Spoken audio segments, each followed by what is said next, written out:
We gave you these two functions. F was the function that cubes its input, and g was the function that takes the cube root of its input. Now, what do we mean when we say the cube root of y? It's supposed to be the number x whose cube is y. So cube root of y, that should be a number which, when we cube it, we get y back. And similarly, if we have x cubed and we take the cube root of that, we'll get x. Another way of saying this is if y equals x cubed, then x is the cube root of y.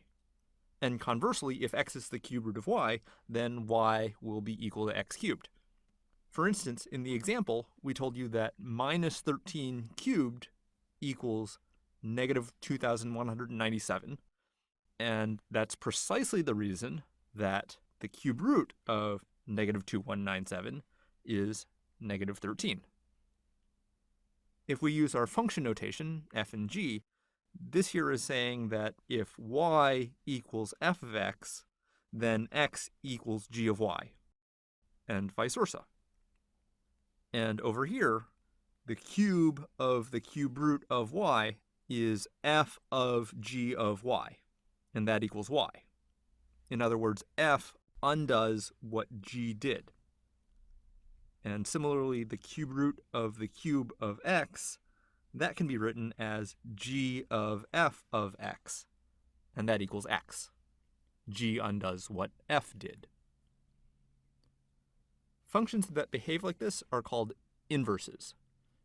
We say that g is the inverse of f, and we generally write it as g equals f minus 1 like this. It looks like an exponent, but it's not.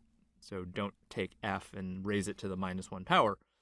This just means that g is f inverse. And similarly, f is going to be g's inverse.